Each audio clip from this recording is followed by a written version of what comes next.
Chelsea fans have taken delight in jubilating over Arsenal's loss to Bournemouth yesterday and Man City's win over Chelsea today. And they are exhibiting high level of Schadenfreude, which is quite fine. And meanwhile they also have Champions League to spot to fight for, but they are jubilating over.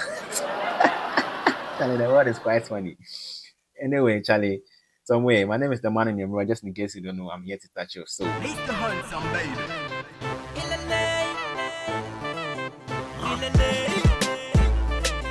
Shally, listen, listen. Yes, so Manchester City defeated Chelsea Football Club by 3 goals to nil through Nico O'Reilly in the 51st minute, Mark Gahey in the 57th minute, and Jeremy Doku in the 68th minute. And for me, I like McGahey's goal because of his composure in front of goal. He exhibited calmness. He was cool in front of goal, and his composure to be able to even score from that particular spot was sublime. It was exquisite for me, and because I didn't expect such a defender of such class or caliber to score from. I mean, defenders don't normally have that striker instinct, but the way he puts the ball behind the net was sublime. And surprisingly, the Arsenal, I mean, Chelsea fans are jubilating over this win more than Manchester City fans. It's quite funny, and conspicuously, it's because they don't want Arsenal to win the league. So for Arsenal to win the league, the anchor. Okay, so Ebeko go pan and corner. For Arsenal to win the league, like Manchester City should win. I mean, that's the perspective of Chelsea fans. Yeah, Charlie, but that's quite fine. Anyway, we move. Yeah, so before the game between Man City and Chelsea, I was a bit skeptical about Pep winning or Man City defeating Chelsea Football Club convincingly, not even convincingly, but even defeating them in this particular game because of historical data. I mean, Pep doesn't have good results against managers he meets for the very first time when that particular manager or managers take over teams. So, for instance, when Antonio Conte took over Tottenham Hotspur, he defeated Pep for the very first time, or using Tottenham to beat Pep. Two, when Nuno Espirito also took over Tottenham, he defeated Pep. And recently in the Champions League, when Abelua took over from Alonso, he defeated Pep home and away. And you see, so there is this historical data there. That so when they were going into this particular game, I was a bit skeptical. Nevertheless, I told myself that if Pep fails the same players he fielded against Liverpool and Liverpool in the FA Cup quarterfinals, and if the EFL Cup final against Arsenal, he's going to beat Chelsea. For that one, I said that for sure. And I remember I had a conversation with an Uber driver, and the Uber driver is a staunch supporter of Manchester City. He's actually a stalwart of Manchester City, and he actually had confidence that Man City is going to beat or Man City are going to beat Chelsea Football Club. But his only problem was Pep not going to tweak the formation or the players. He had an issue with Pep even benching Ryan Cherki at some point, and for me, I also had an issue with that. Anyway, that's a different story for a different day.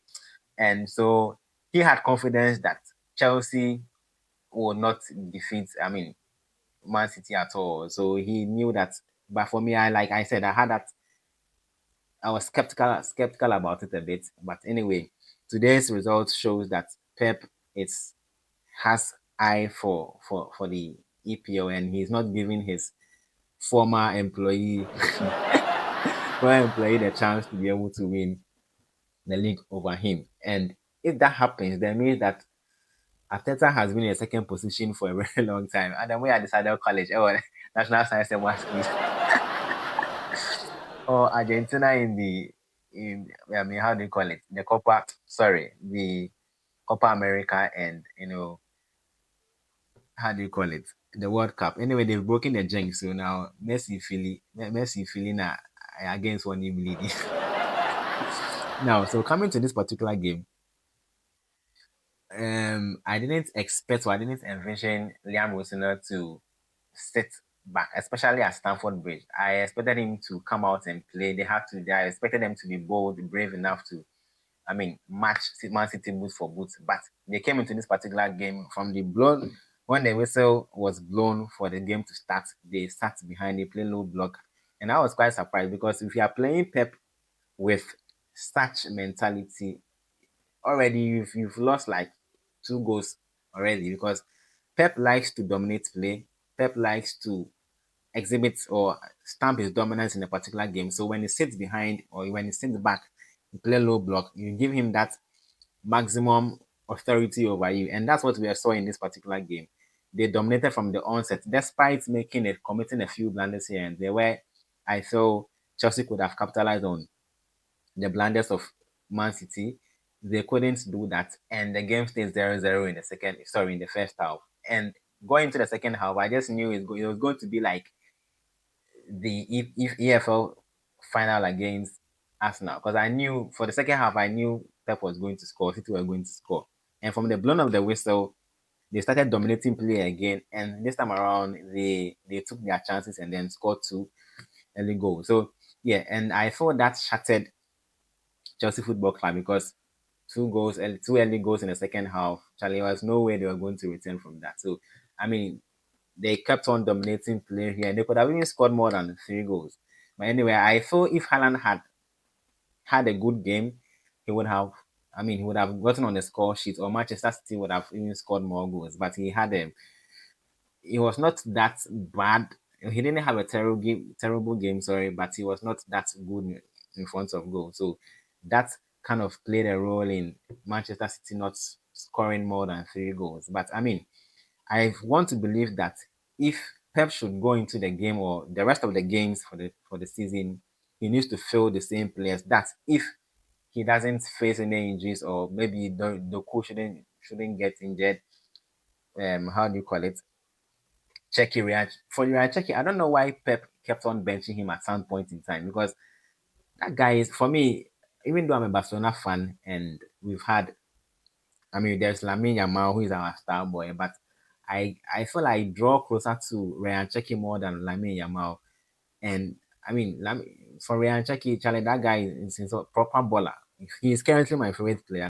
Should Pep not face any form of injuries, should Pep not face any form of injuries to his key players, I mean, for me, clearly he's likely to win the league over Arsenal Football Club. If he doesn't go and be tweaking formation and be doing all those things, for I don't know Pep if he plays 4-2-3-1 or he plays 4-1-4-1 because of Bernardo Silva's positioning. Bernardo Silva, I don't know whether he's playing a DM or he's playing as an attacking midfielder because that guy is almost everywhere on the field.